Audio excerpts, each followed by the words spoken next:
La première victime de l'intelligence artificielle, c'est votre cerveau. La première victime de l'IA, c'est votre cerveau. Retenez bien cette phrase. Bien sûr que l'IA a des avantages aussi positifs, mais n'oubliez pas l'autre facette de la médaille. Ici, j'aimerais prolonger le débat concernant l'affaire qui s'est déroulée aux États-Unis de l'assassinat et du meurtre de l'une des plus grosses compagnies américaines d'assurance santé, United Healthcare, tuée par un Américain de 26 ans, aussi brillant soit-il en tout cas, de ce qu'on nous dit, enfant d'une bonne famille et diplômé d'une grande école d'ingénieurs, au nom de Luigi Mangione. Je suis désolé, mais pour moi, ce gamin, alors je vois sur les réseaux sociaux, il est adulé, il est plébiscité, il est perçu comme un héros. Peut-être parce qu'évidemment, compte tenu de la manière dont les compagnies d'assurance santé se sucrent sur le dos des Américains, je peux l'entendre. Mais néanmoins, l'acte que ce gamin a commis, pour moi, contrairement à certaines personnes sur les réseaux sociaux qui s'excitent, qui voient en lui une personne héroïque, pour moi, c'est de la bêtise qu'il vient de commettre. Et il va en payer pour ça. Et beaucoup d'ailleurs, justement, aiment bien être excités, aiment bien donner leur avis derrière les écrans, ne pas se montrer et pousser les autres dans leur faute, en fait, dans leur inconscient. Ce gamin, sa vie est foutue.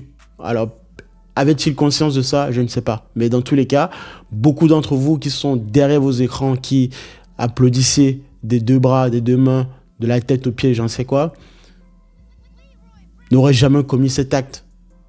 Alors, moi, aujourd'hui, j'aimerais prolonger le débat sur les effets de la technique, la technologie, et tout particulièrement, aujourd'hui, l'intelligence artificielle, sur la prochaine génération. Je constate déjà un certain nombre de méfaits.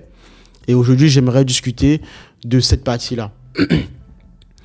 Quand, justement, je parle de la technique, c'est de mettre en alerte, en fait, 2 points qui me semblent très, très pertinents. Premièrement, nous sommes dans un système qui fabrique des crétins. Je suis désolé de le dire, mais je vais pas plaire, je ne suis pas là pour plaire en tout cas.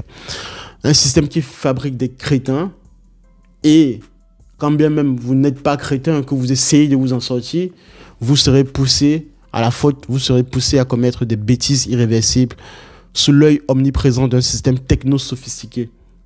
Voilà à quoi ressemblera le monde futur, un monde dans lequel, imaginez, faisons une expérience par la pensée comme on le fait en physique, un monde dans lequel l'IA est omniprésent et où nous avons une société où tout est automatisé, contrôlé par des intelligences artificielles. Vous vous êtes déjà demandé réellement à quoi ressemble une société parfaite? Alors, société parfaite entre guillemets, parce que au sens des personnes qui conçoivent ces systèmes entre guillemets intelligents, censés nous donner de la liberté, nous procurer du bonheur dans un monde capitaliste, bien sûr, dopé par l'intelligence artificielle. Une société vraiment, tout sera optimisé, surveillé.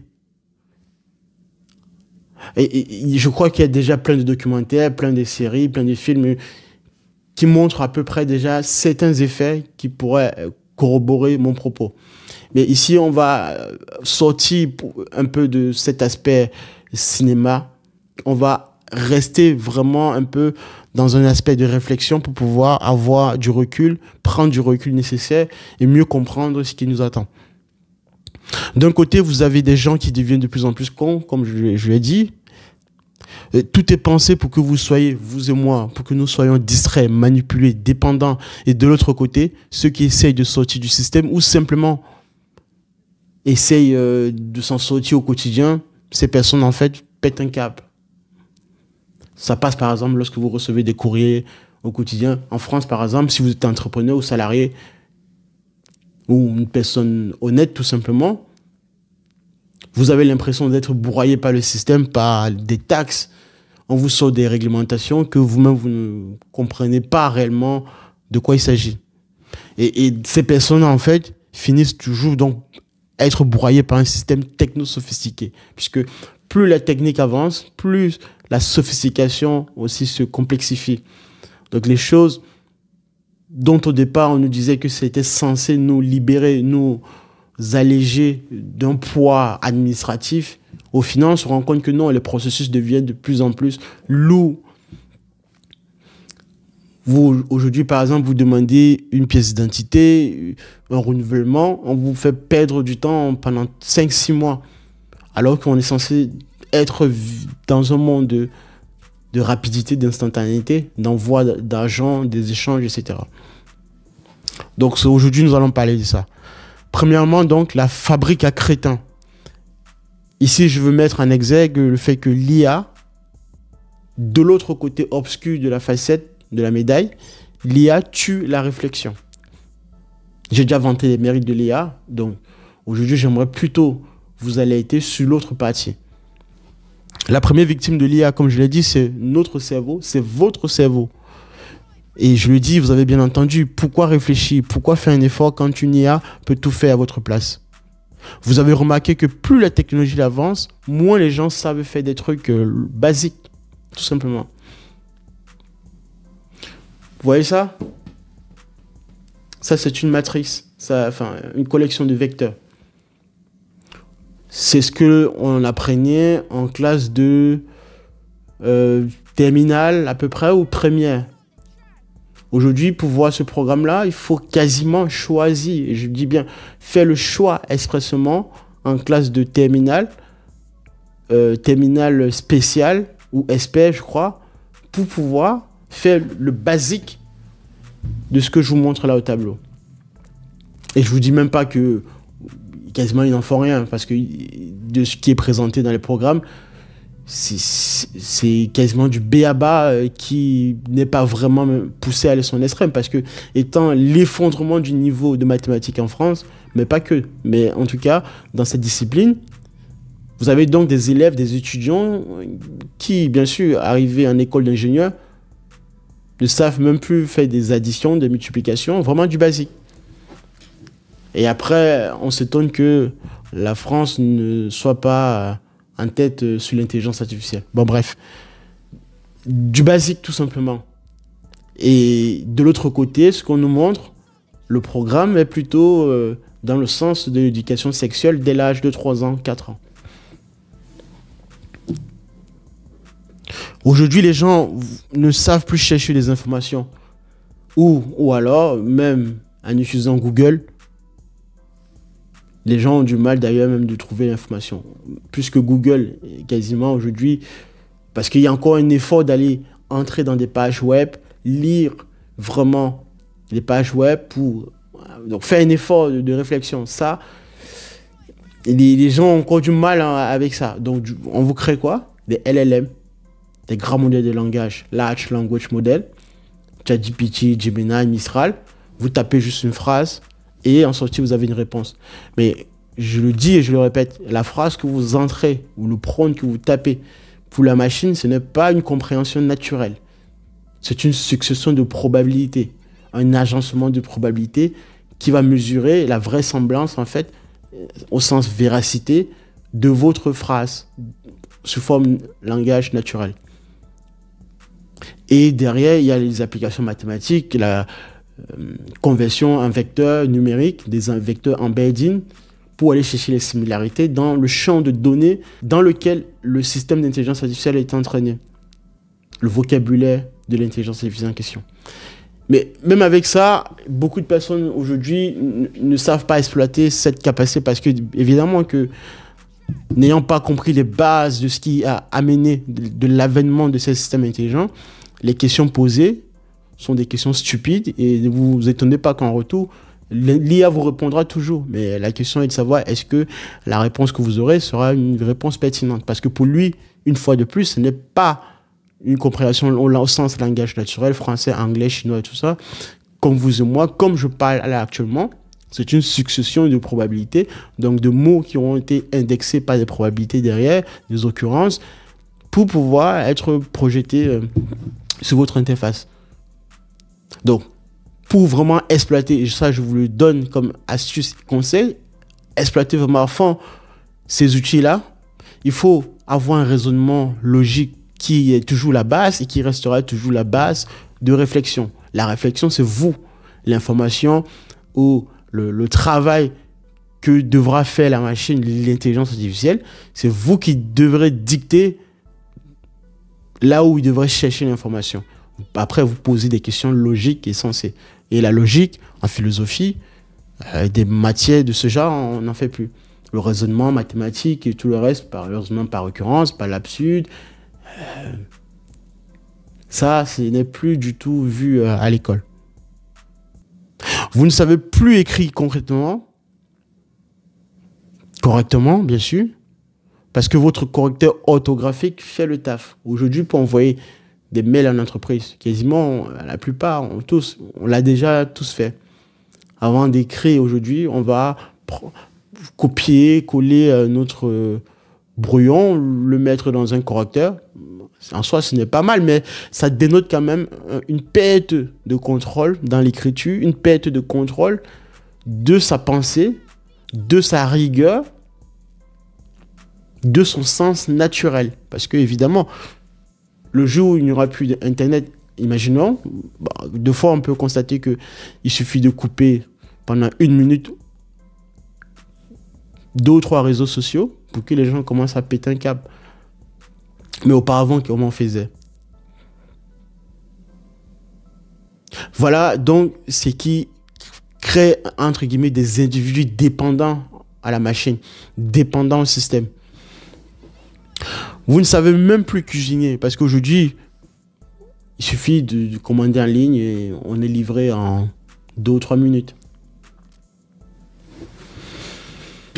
Vous voyez, je ne sais pas si certains se rendent compte des effets de l'impact surtout que ça va créer sur certains individus qui ne sont pas assez résilients, sur certains individus, surtout la nouvelle génération. Parce que les plus anciens, sans doute, ont encore quelques moyens pour résister. Et ce n'est pas un hasard. Dans une société capitaliste, l'IA est conçue pour vous rendre dépendant. Moins vous pensez, plus vous consommez. Évidemment. Il faut consommer. Et on consomme de telle manière à ce que la vitesse soit de plus en plus vertigineuse et on accède à un consumérisme beaucoup plus accéléré. Et c'est en cela qu'on va considérer que vous êtes beaucoup plus libre ou pas. Aujourd'hui, quand vous parlez de liberté à quelqu'un, dans la tête, c'est signe de jouissance, d'acquisition de biens. Je peux me payer des sacs de grandes marques, pour les filles par exemple, pour les femmes, ou pour les hommes, m'acheter des grosses bagnoles, joujoux et tout le reste. Voilà la liberté telle que définie aujourd'hui dans un monde capitaliste où le consumérisme est à fond.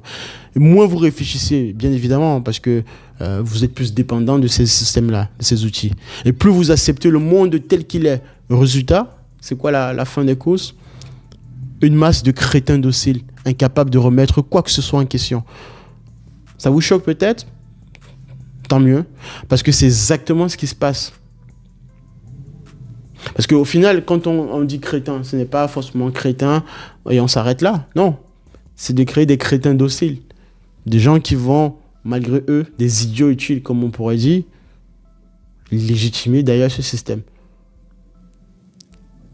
Ce n'est pas de la faute des concepteurs ou des cofondateurs de ChatGPT. C'est de la faute aussi de nous autres citoyens qui réclamons ce système-là. Nous les réclamons parce que nous, au quotidien, à travers nos usages, nos habitudes, on crée des appels, des manifestations à ce que d'autres personnes, d'autres individus ayant une connaissance plus poussée de la conception de ces outils puissent mettre à disposition ces outils de ce genre. Deuxième partie, ici, j'aimerais évoquer aussi la pression qui pousse à la faute, l'échec programmé des individus. Donc, d'autres qui ne sont pas forcément crétins, évidemment que vous serez poussé à commettre une faute, donc à être coupable. Parce que dès le moment où vous allez commettre une faute, vous serez considéré comme coupable, bien évidemment, parce que derrière, il y a un système de répression qui vous attend. Voilà, c'est quasiment un système orwellien. Mais attention, tout le monde ne devient pas un crétin dans ce système. Certains essaient de résister. Certains se disent, allez, je vais combattre le système, je vais me débrouiller tout seul. Et là, devinez quoi? Le système les pousse à la faute. Prenez un gamin qui grandit dans un monde où tout est hors de prix, où il faut un diplôme hors de portée pour décrocher un job, où les riches deviennent toujours plus riches et les pauvres galèrent encore plus. Ce gamin, il va péter un cap. Peut-être qu'il va voler, peut-être qu'il va pirater un truc, peut-être qu'il va juste casser un truc pour se défouler. Mais c'est qu'il est sûr, il va commettre une merde à la fin. Et je pense que c'est ce qui est arrivé justement au gamin de 26 ans aux États-Unis, Luigi Mangione, qui a assassiné le PDG de United Healthcare, qui vous dit que avec cet assassinat, avec ce meurtre commis, les choses ont changé. Pour moi, rien ne changera. Je peux prendre les paris ici avec vous, on revient dans 2 semaines, 1 mois, et vous me dites si le système de santé aux États-Unis, d'assurance santé, a changé. Si ça se trouve, le PDG en question, en fait, c'était le plus docile parmi les personnes au conseil d'administration de United Healthcare. Parce que là, qu'est-ce qui va se passer? Ils ont déjà sans doute nommé une nouvelle personne à la tête. En tout cas, plein de candidats étaient prêts déjà dans les starting blocks pour pouvoir récupérer cette première place de PDG de United Healthcare. Et sans doute que cette première personne qui prendra la place sera encore une personne beaucoup plus en faveur des refus, d'élever, de faire en sorte que le système du United Healthcare va dans un sens total de plus de 100% de refus des soins médicaux des patients.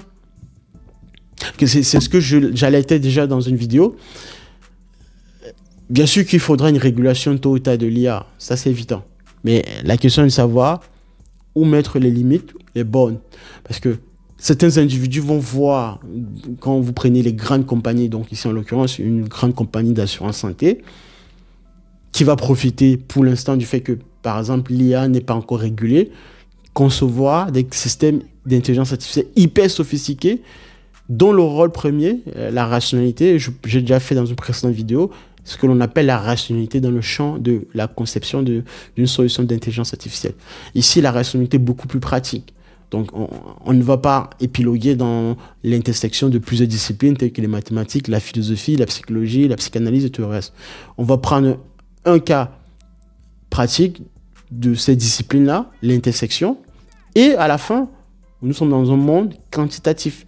La rationalité va se définir sur un comportement, une donnée quantitative qui, au final, pour la conception d'un système, imaginons, pour une grande compagnie d'assurance santé qui voudrait utiliser le même système que United Healthcare, créer un système d'intelligence artificielle dont le rôle premier sera d'aller, dès la soumission, dès le moment où un patient voudrait se voir rembourser ses frais d'assurance santé, le système aura pour objectif premier d'aller chercher dans des bases de données géantes d'informations pour trouver les vices de procédure et les articles de loi, de législation qui pourraient mettre en doute ou minimiser le montant demandé par le patient. Et ça, en soi, sur un plan éthique, il y a beaucoup de questions à se poser. Mais d'autres compagnies, si je vous en parle, c'est parce que imaginez bien que derrière, d'autres personnes ont pensé en ce sens, en ces thèmes en fait. Et l'IA, dans ce sens, bien sûr, elle peut faire ce travail avec perfection. Vous n'imaginez même pas. Parce que tout ce que vous mettez là sur les réseaux sociaux, du texte, les grands modèles de langage sont capables d'analyser en un temps record les données, les textes, les phrases, les paragraphes, aussi volumineux soient-ils. Wikipédia, en 2021, on était à plus de 4 milliards de mots. Aujourd'hui, ChatGPT, le vocabulaire, depuis ChatGPT 3, il ne publie plus la taille du vocabulaire, donc des tokens de ChatGPT.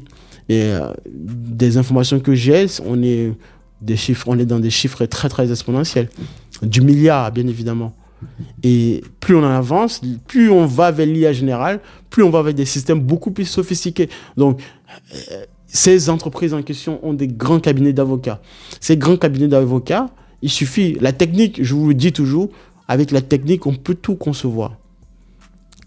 La vraie question, ou la question maintenant, se situe au niveau de la moralité, de l'éthique du concepteur.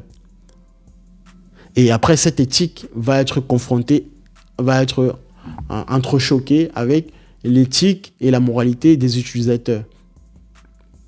Voilà comment un système d'intelligence artificielle se diffuse de manière progressive dans la société.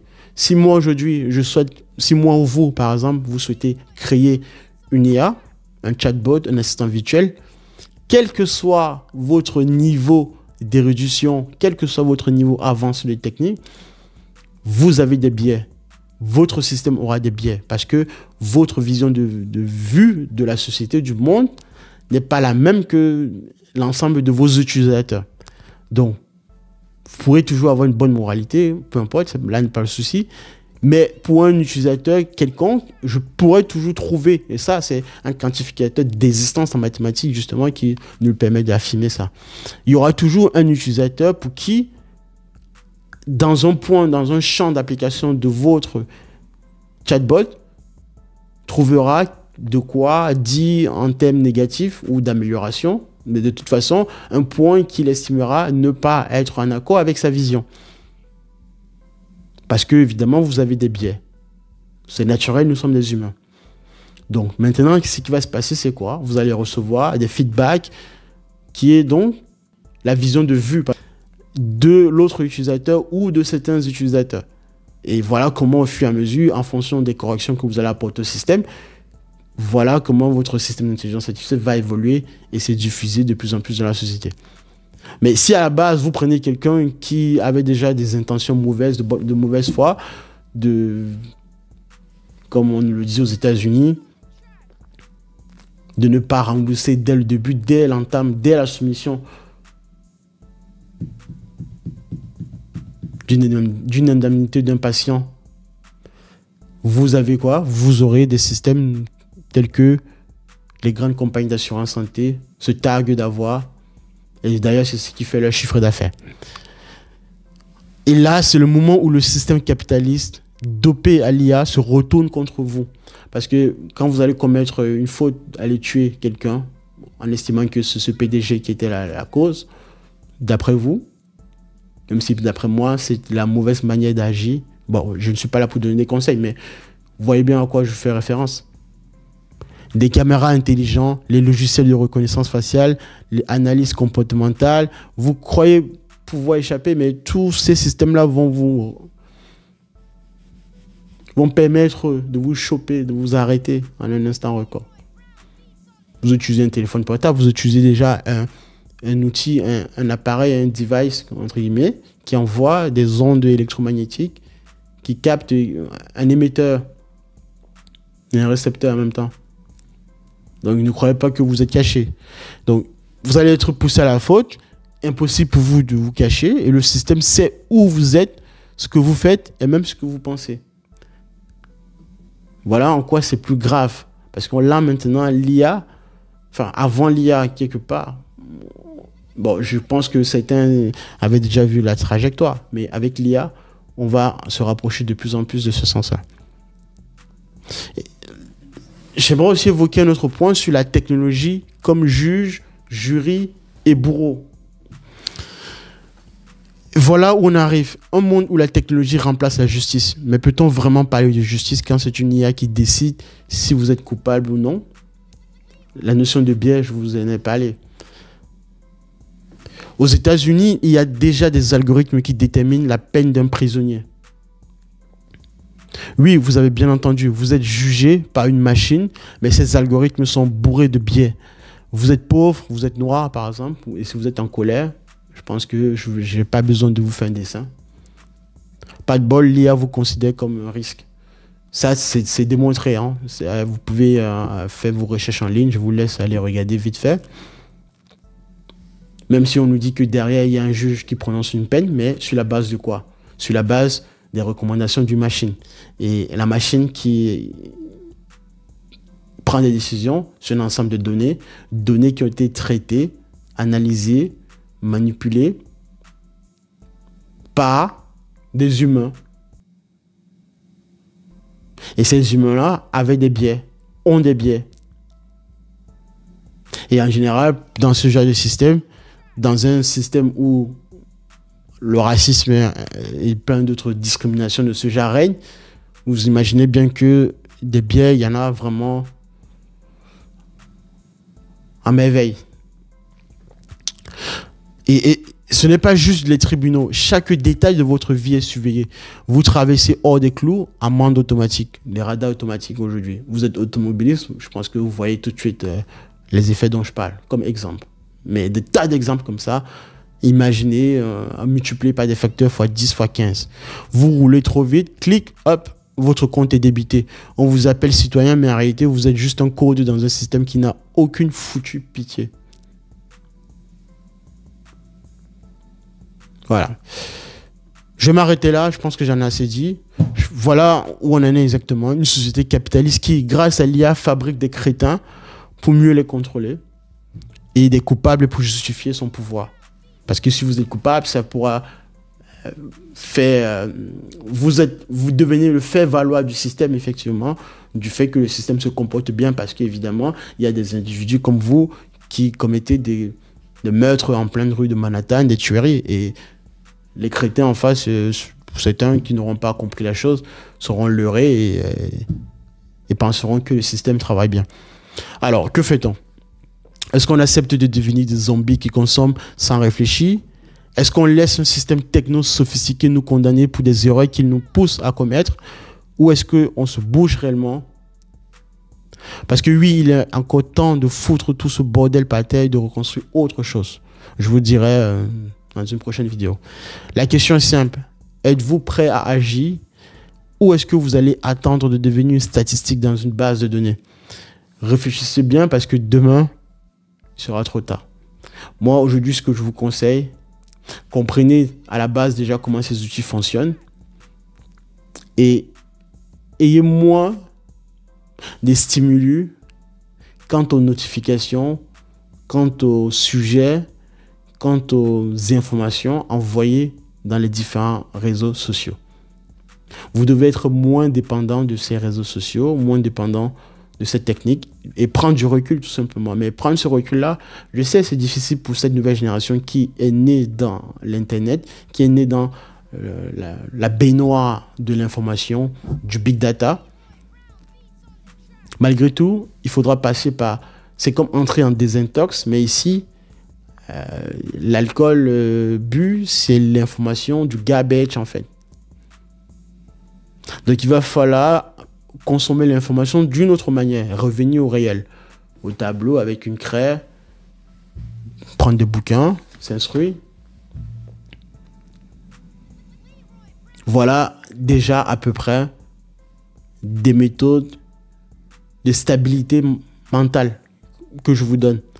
Après le reste, libre à vous de se faire ce qui vous semble juste. Merci de m'avoir suivi, je m'arrête là, mais pensez-y réellement. J'ai réellement voulu faire cette vidéo parce que je pense que beaucoup de personnes peuvent s'engouffrer dans certaines erreurs. Et le futur nous réserve encore d'autres plein de surprises. Portez-vous bien, je vous remercie de m'avoir suivi et à la prochaine. Merci à vous. Au revoir.